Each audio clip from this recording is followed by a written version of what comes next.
Kumusta kayong lahat? Subukan ko magpalipad ngayon ng drone. Ngayon lang ako magpapalipad na ito. Hindi ko alam kung makakaya ko. Ano nga pala ito? Ang model na ito ay i1 Pro. Ito na siguro pinakamurang drone na nakita ko. Kaya subukan nating paliparin. Hindi ko na muna ikinabit dito sa camera. Titingnan natin kung mapapalipad ko. Okay, so ito ang kanyang button switch, on and off. Ba? Ayun. Kaya nag-open na siya.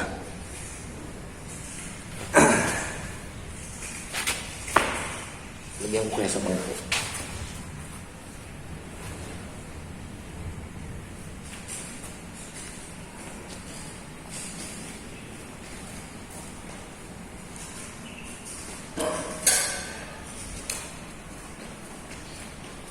Wala kami nagawa sa sakal.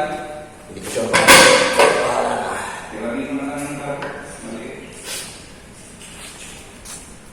Okay, so nauna natin. Ito naman ang iyon natin sa kanyang remote.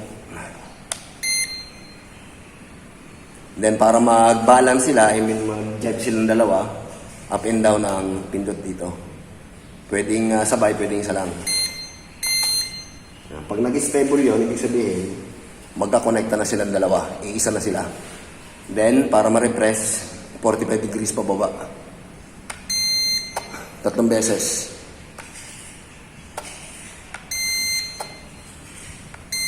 3 beses ito na tunog. Pag nag-stable na yun, pwede na tayo magpalipad. Okay, ayon sa manual, pag pinindot itong lugar na to, kusa na siya aangat, tapos itong stick na to, ito yung pampataas at saka pampababa. At saka pangligo-ligo ito.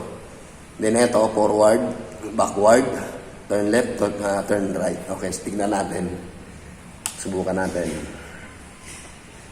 Subukan ko itaas muna. Itong isang to. Tapos ito naman, tingnan natin kung ang angat.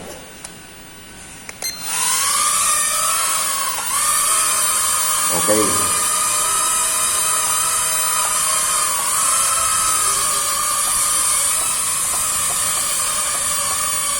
Sana yun. Ayun na siya.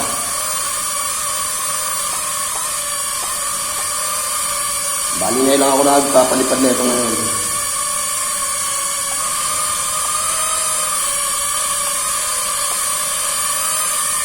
Makukuha ko rin yung muna ito.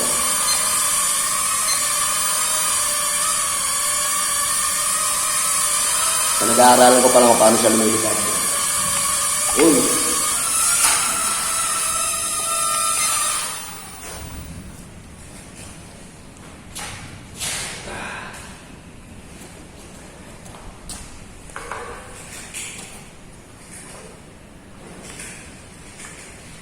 Okay, take 2.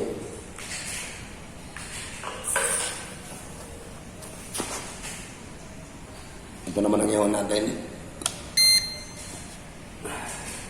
Tapos, up and down. Antayin natin na mag-stable yung ang kanyang ilaw. Then, 45 degrees. Pababa. 3 beses.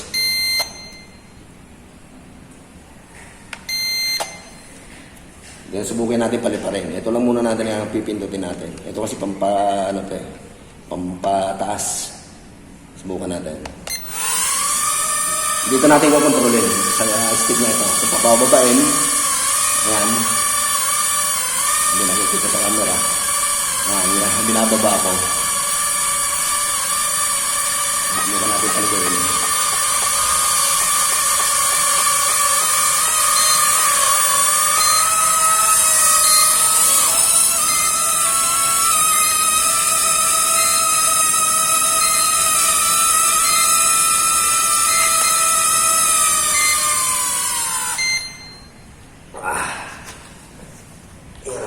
Nag-aaral pa lang. Pindutin natin ito para sa obstacle. Tingnan natin kung ano mangyayari.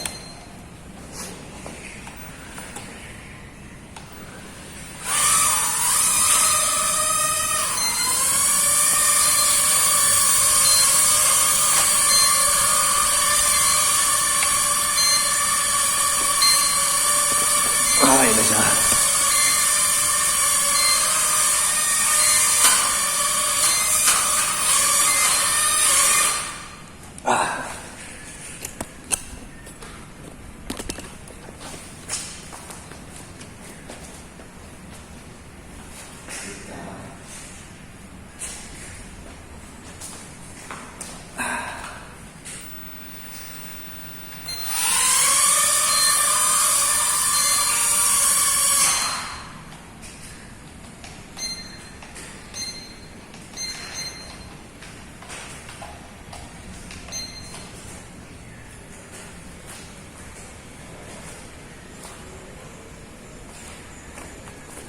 Parang lobat na yata. Kasi yung ganitong battery niya, ano lang ito, good for 5 minutes. Tignan pa natin kung makaka-recover pa. Kasi ang nakalagay sa manual, maximum ng 7 to 8. Pero sa experience ko, mga 5 minutes lang, nawawala na. Tapos i-charge ng 1 oras yung battery na ito. Ito nga pala yung battery na ito.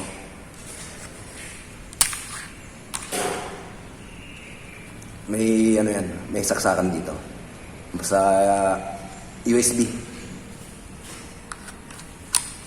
Yan, ganyan lang pagkabit niyan. Tapos itong ganyang power, switch on power. Tignan natin kung malakas pa yung battery, kung kaya pa ng battery.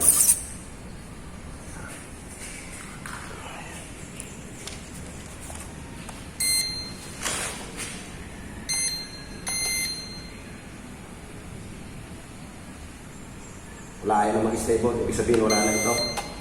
Wala na itong battery siguro. Lobat na ito. Kinakailangan kasi mag-ano yan eh. Mag-stagnant yung kulay. Medium. Pag ganyan, hindi na yan lilipad. Lobat na. Hindi na kaya.